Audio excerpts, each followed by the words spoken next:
بسم اللہ الرحمن الرحیم۔ Lecture friends forum round table دینیات کلاس کے لیے ریکارڈ کیے جا رہے ہیں۔ Class 10 lecture number 2۔ بسم اللہ الرحمن الرحیم۔ رب اشرح لی صدری ویسر لی امری واحلل عقدۃ من لسانی یفقہوا قولی۔ پہلی کلاس میں ہماری گفتگو واجب غسل کے اعتبار سے رہی۔ واجب غسل میں ہم نے یہ گفتگو کی تھی کہ طہارت اصل میں پروردگار عالم ہمیں حاصل کروانا چاہتا ہے، جس کے لیے کبھی وضو کیا جاتا ہے، کبھی غسل کیا جاتا ہے، اور اگر یہ دونوں ممکن نہ ہوں کسی وجہ سے تو ان کے بدلے میں تیمم کیا جاتا ہے، جو ہمیں طہارت باطنی تک پہنچاتا ہے۔ اس بات کے بعد اب ہم نے جو واجب غسل کی فہرست کا آغاز کیا تھا، سب سے پہلا غسل جنابت تھا، پھر 3 وہ غسل تھے کہ جو خواتین سے متعلق ہیں، حیض، نفاس اور استحاضہ۔ 5واں ہم نے غسل مس میت پڑھا تھا، یعنی مسلمان کی میت ٹھنڈی ہونے کے بعد، یعنی ٹھنڈی ہونے سے مراد کیا؟ جب انسان مرتا ہے، جب روح نکلتی ہے تو اس وقت انسان کا جسم گرم ہوتا ہے، لیکن آہستہ آہستہ وہ ٹھنڈا ہو جاتا ہے، اس کو کہتے ہیں ٹھنڈا ہونا۔ تو اگر کوئی زندہ انسان اسے ہاتھ لگا دے جبکہ اسے اب تک میت والا واجب غسل نہیں دیا گیا ہو تو اس کے اوپر غسل مس میت واجب ہو جائے گا۔ اور چھٹا غسل میت، یعنی مسلمان کے مر جانے کے بعد اسے جو غسل دیے جاتے ہیں، زندہ افراد میت کو جو غسل دیتے ہیں، اس میت پر وہ غسل جو دیا جاتا ہے اسے کہتے ہیں غسل میت، جو واجب ہے۔ پھر 7واں غسل ہم نے پڑھا تھا، وہ غسل جو نظر یا قسم وغیرہ کی وجہ سے واجب ہو۔ اس کی کچھ تفصیلات رہ گئی تھیں۔ نظر کہتے ہیں، عام طور پر ہم لفظ استعمال کرتے ہیں نظر کرنا یا منت ماننا۔ نظر یا منت کسے کہتے ہیں؟ آپ نے عام طور پہ یہ سنا ہوگا کہ جب کوئی انسان کسی کام کو انجام دینے کے لیے کوشش کرتا ہے، یا کوئی مثال کے طور پہ پروردگار عالم سے دعا کرتا ہے اور چاہتا ہے کہ یہ کام ہو جائے، اور منت مانتا ہے کہ اگر میرا فلاں کام ہو گیا تو میں یہ چیز انجام دوں گا، مثلا اگر میں فلاں امتحان میں پاس ہو گیا تو غسل کروں گا، تو یہ کہلائے گا نظر کی آپ نے منت مانی کہ آپ غسل کریں گے۔ اسی طریقے سے آپ نظر مانتے ہیں کہ آپ کا فلاں مثال کے طور پہ کام ہو گیا تو آپ روزہ رکھیں گے، تو یہ نظر اگر پوری ہو گئی، آپ کا فلاں کام ہو گیا، تو اب آپ کے اوپر وہ فلاں روزہ رکھنا واجب ہو جائے گا۔ اسی طریقے سے یوں بھی ہو سکتا ہے، یعنی یہ ضروری نہیں ہے کہ مشروط ہو، یعنی کنڈیشنل ہو کہ فلاں کام ہو تو میں یہ کام کروں، فلاں کام نہ ہو تب میں یہ کام کروں۔ اسی طریقے سے یہ بھی ہو سکتا ہے کہ میں اپنے آپ پہ واجب کرتا ہوں کہ یہ کام کروں گا۔ اچھا، اب تک میں نے جتنے الفاظ استعمال کی یہ عام طور پر لوگ استعمال کرتے ہیں۔ یہ تمام الفاظ جو استعمال ہوتے ہیں، ان تمام الفاظ میں تقریباً جو آخری میں نے جملہ استعمال کیا، یہ کچھ بہتر جملہ تھا لیکن یہ بھی صحیح نہیں تھا۔ یہ تمام چیزوں سے اگر ان تمام الفاظ کے ذریعے سے اگر نظر مانی جائے تو یہ نظر صحیح نہیں ہے، شرعاً یہ نظر کے احکام تک پہنچتی نہیں ہے، تو پھر کیسے ہوتی ہے نظر؟ تو خلاصہ گفتگو یہ، نظر کے احکام کے اندر آپ دیکھ سکتے ہیں کہ وہ کون سے طریقے ہیں کہ جن کی وجہ سے آپ کی نظر صحیح ہو سکتی ہے، وہ کون سے کام ہیں کہ جن کو انجام دینے کی نظر مانی جائے تو آپ کی نظر صحیح ہو سکتی ہے۔ وہ تمام مسائل ہیں، لیکن خلاصہ یہ کہ ایک جملہ آپ کو ذہن میں رہنا چاہیے کہ جب بھی انسان نظر مانتا ہے تو ضروری ہے کہ وہ یہ الفاظ ادا کرے کہ میں اللہ کے لیے اپنے آپ پر واجب کرتا ہوں۔ اب الفاظ کے اندر تھوڑا سا اختلاف ہو سکتا ہے، آسان و مشکل ہو سکتا ہے، لیکن یہ چیز ذہن میں رہے کہ یہ اللہ کے لیے اپنے آپ پہ واجب کرنا یہ ضروری ہے، ورنہ آپ کی نظر صحیح نہیں ہوگی۔ تو یہ ہو گیا نظر و منت کی بات کہ جو نظر یا منت انسان مانتا ہے اگر وہ شرعی اعتبار سے درست ہو، تو اگر وہ غسل کی نظر مانی ہے، غسل کی منت مانی ہے، تو غسل کرنا واجب ہو جائے گا۔ اسی طرح قسم، جو شرعی قسم کے احکام ہے کہ قسم اللہ کے نام کی جس طرح سے کھائی جائے تو وہ چیز، تو اگر مثال کے طور پہ اللہ کی قسم کھائی کہ میں فلاں غسل کروں گا، تو اس صورت میں غسل کرنا واجب ہو جائے گا. یا قسم کھائی کہ میں فلاں چیز صدقہ دوں گا تو واجب ہو جائے گا کہ میں فلاں چیز کو صدقے میں دوں. یا مثال کے طور پر میں روزہ رکھوں گا تو وہ مجھ پر واجب ہو جائے گا کہ میں اس قسم کو پورا کرنے کے لیے روزہ رکھوں. تو اسی طرح جیسے نظر، قسم یا عہد سے کوئی بھی عبادت واجب ہو جاتی ہے، اسی طریقے سے اگر غسل کی نیت کی جائے تو غسل بھی کرنا واجب ہو جاتا ہے.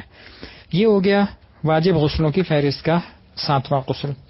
اس کے ساتھ ساتھ ایک اور جملہ لکھا ہوا ہے کہ اور اگر چاند یا سورج کو مکمل گرہن لگا ہو اور مکلف جان بوجھ کر نماز آیات نہ پڑھے یہاں تک کہ نماز قضا ہو جائے تو احتیاط واجب کی بنا پر ضروری ہے کہ اس کی قضا کے لیے غسل کرے. آغا سیستانی کے نزدیک یہ ایک غسل بھی واجب ہے کہ اگر چاند یا سورج کو گرہن لگے، پہلی بات گرہن لگنا ضروری ہے.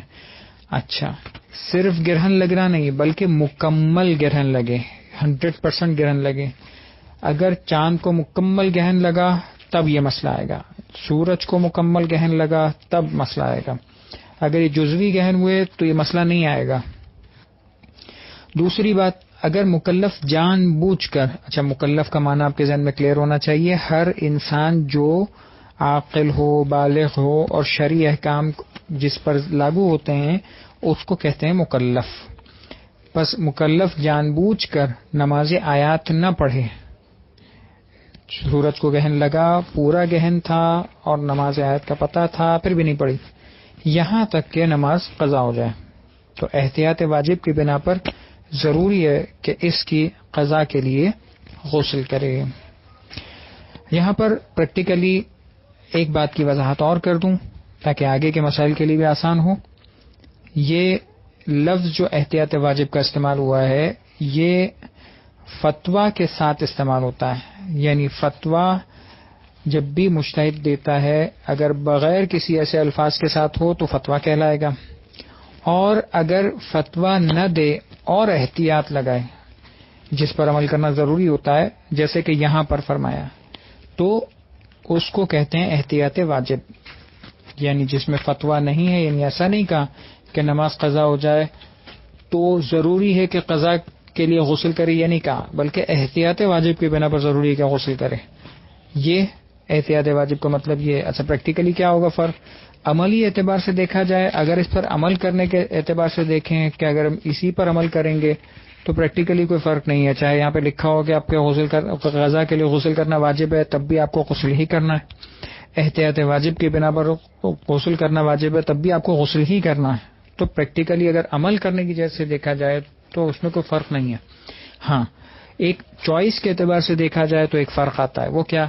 چوائس کے اعتبار سے فرق یہ آتا ہے کہ اگر احتیاط واجب لکھا ہوا ہے تو اس میں ہمارے پاس یہ اختیار ہوتا ہے کہ چونکہ آغا سیستانی کے اس مسئلے کے اندر احتیاط واجب لکھا ہوا ہے اور آیت اللہ سیستانی کا جو مقلد ہے جو ان کی تقلید کرتا ہے، اگر وہ چاہے کہ اس مسئلے میں فل عالم یعنی آغا سیستانی کے بعد جو سیکنڈ نمبر پر ان کے بعد عالم ہیں ان کے مسائل پر رجوع کرنا چاہے اور ان کے مسئلے پر عمل کرنا چاہے تو آغا سیستانی نے اس احتیاط واجب کے لفظ کے ذریعے سے مکلف کو اجازت دی ہے کہ آپ سیکنڈ اوپینین کے طور پر ان کے مسئلے پر عمل کر سکتے ہیں. تو یہ ایک ڈفرنس آتا ہے کہ جب کوئی مجتہد احتیاط واجب کا لفظ استعمال کرے.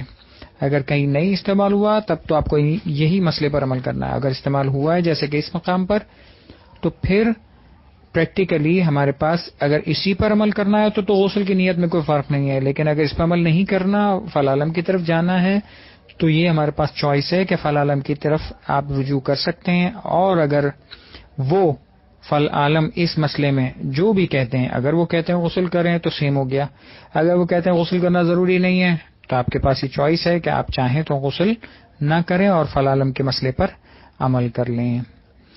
یہ ہو گئی بات ہمارے واجب غسلوں کی فہرست کے اعتبار سے. اب ہم بات کا آغاز کرتے ہیں جنابت کے اعتبار سے. جنابت کس کیفیت کا نام ہے یہ پہلی کلاس میں بیان ہوا، اور جنابت کی کیفیت کا بیان کرنے کے لیے ایک مرتبہ پھر میں ریپیٹ کر دوں کہ انسان کے جسم سے جب منی خارج ہوگی تو اس کو مجنب کہا جائے گا، یا حالت جنابت کہا جائے گا.